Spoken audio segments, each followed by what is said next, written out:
بسم الله الرحمن الرحيم. الحمد لله رب العالمين، والصلاة والسلام على رسول الله الأمين وعلى آله وصحابته أجمعين. خۆشەویستەکانم، برا عزیزەکانم، لە پرۆگرامی زاد بابەتی ژیاننامەی رسول الله صلى الله عليه وسلم السيرة النبوية قۆناغی یەکەم گەیشتوینەتە لاپەڕەی 59 العهد المدني. مامۆستاگیان بفەرما. العهد المدني بناء المسجد النبوي. بەڵێ ئێستا ئێمە باسی سەردەمی مەدینەی پێغەمبەرەکەین صلی الله عليه وسلم لە پاش کۆچ، لە پاش هیجرەت و سەرەتای گەیشتنی پێغەمبەر بۆ ئەوێ و بیناکردنی مزگەوتی پێغەمبەری خوا صلی الله عليه وسلم. أول خطوة خطاها رسول الله صلى الله عليه وسلم عند مقدمه المدينة هي بناء المسجد النبوي. یەکەم هەنگاو کە پێغەمبەری خوا صلی الله عليه وسلم نای کاتێ کە گەشتە مەدینە بینای مزگەوتی پێغەمبەری خوای صلی الله عليه وسلم یعناکن، یعنی دەستی کرد بە بیناکردنی مزگەوتی پێغەمبەری خوا صلی الله عليه وسلم. واختار له المكان الذي بركت فيه ناقته صلى الله عليه وسلم. و ئەو شوێنەی هەڵبژارد کە وشترەکەی تایە دانشت. فاشتراه من غلامين يتيمين كانا يملكانه. لە دوو مناڵی یەتیمی کڕی کە خاوەنی ئەو شوێنە بوون. وأسهم في بنائه بنفسه. و بە خودی خۆشی بەشداری کرد لە بیناکردنی ئەو مزگەوتە. فكان ينقل اللبن والحجارة ويقول اللهم لا عيش إلا عيش الآخرة فاغفر للأنصار والمهاجرة. بەشانی مبارەکی خۆی خشت و بەردی هەڵەگرت و ئەیفەرموو اللهم لا عيش إلا عيش الآخرة إلا عيش الآخرة، واتە خودایە هیچ ژیانێک نییە ئیلا ژیانی دواڕۆژ نەبێ، فاغفر للأنصار والمهاجرة لە پشتیوانان و کۆچەران خۆش ببە. المؤاخاة بين المسلمين.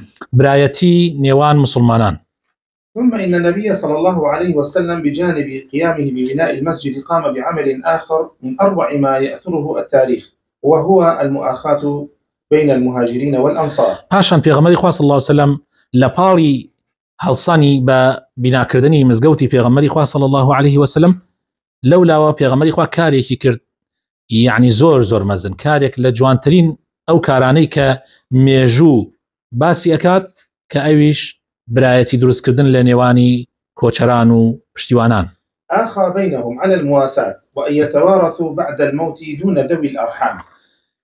یعنی برایەتێکی دروست کرد لە نێوانیانە لەسەر خۆشەویستی، لەسەر بەدەمەوەچوونی یەکتری، لەسەر ئەوەی کە میراتی یەکتری ببن لە دوای مردن، جگە لە مەسەلەی ئەرحام، یعنی ڕەحم و سڵەی ڕەحمیش نەبوو لە بینیانە. طبعا میراتی بە سڵەی ڕەحمە برێ، بەڵام ئەوان لەو کاتە کە پێغەمبەری خوا صلی الله عليه وسلم برایەتی دروست کرد لەسەر ئەو ئەساسە دروستی کرد کەوا میراتی یەکتریش ببن. فلما أنزل الله عز وجل وأولو الأرحام بعضهم أولى ببعض. کاتێ خوای پەروەردگار ئەم ئاەتەی دابەزاند کە ئەفەرمێ ئولو الأرحام، یعنی ئەوانەی کە خزمن کە سڵەی خزمایەتی ها لە بینیانە ئەولاترن بە یەکتری، یعنی برای دایک و باوکی ئەولاترە بە یەکتری لە مەسەلەی بردننی میراتە. رد التوارث إلى الرحم دون عقد الأخوة.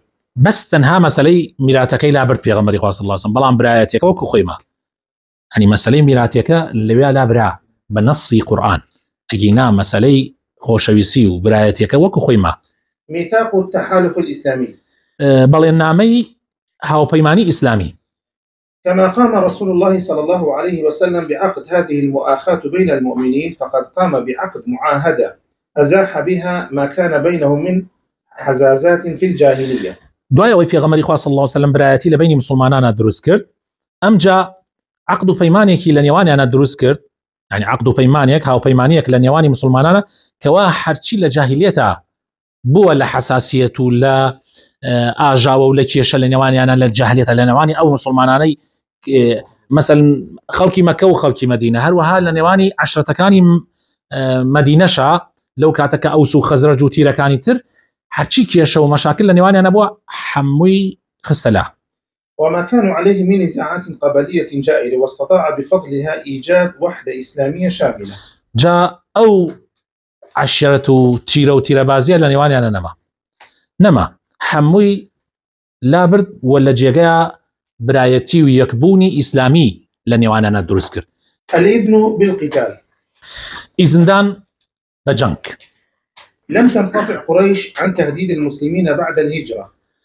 قريش لباشي هجرتي پیغمبر و مسلمانان بو مدينة هيش نوازي نهنا ولا هرشد كردن لمسلمانان، بل استمرت في هذا التهديد، وكانت رسالة قريش للمدنيين حاسمة. قالوا إنكم آويتم صاحبنا وإنا نقسم بالله لتقاتلنه أو لتخرجنه أو لنسيرن إليكم بأجمعنا حتى نقتل مقاتلتكم ونستبيح نساءكم. وتيان بأشكرا طبعا اوان برياليان دا بردوان بن لسر دجايتي كردني في غمر ومسلمانان اوانشي كبنايا لدن وبأشكرا ناميان بو خلقي مدينة نار ناميكي يكلا كروا حسم. وتيان چي؟ وتيان ايوا پناي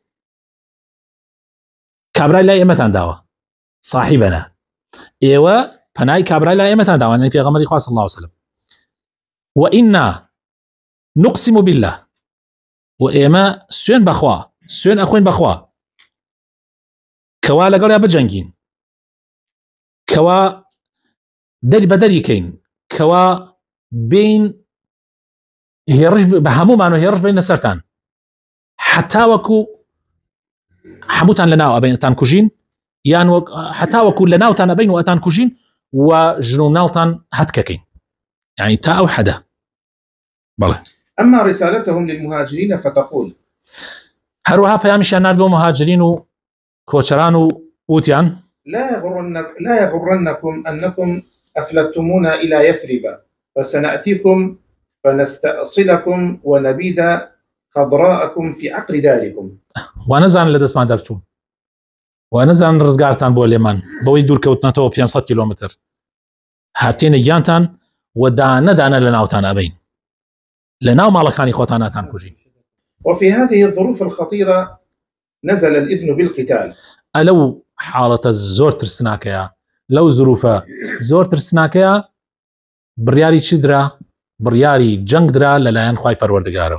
قال تعالى خواهي پروردگار فرموي أذن للذين يقاتلون بأنهم ظلموا وإن الله على نصرهم لقدير.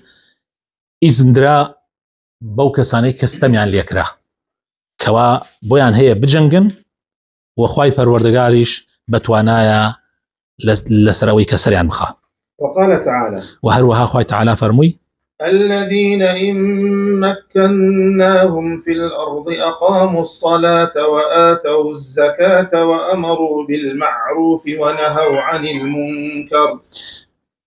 أوانيك أجر لسر زوية تمكينيان بيبدين بيان كين بخاواني دصلات نوج أنجام أدن وزكاة أدن وأمر بچاك أكن وقدغل خراب أكن كوابو خوشوي سكانم أويك الزور قرنجا يما درسي لي وربقرين أويك پیغمبر خوا صلى الله عليه وسلم كاتي هات مكة پیغمبر خوا صلى الله عليه وسلم كاتي هات بو مدينة سيكاري زور قرنجو قوري أنجام دا يكم درس كردني مزقود زور بيويز بو شوين يك هبيك كمسلمانان كوب كاتوا لعبادة كان يعني كويان كاتوا و لو شوينيا بتوانن حمو كاره دينيو سياسيو تنانت قضائيو تنانت كومالايتكان شان انجام بدن يعني مزقود كدروس كرا لإسلاما سرتا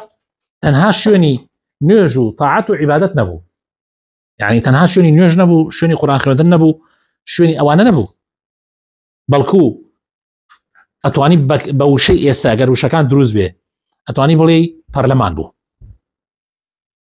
يعني برلمان بو أتواني بلي كوشكي سروكاياتي بو أتواني بلي دادگا بو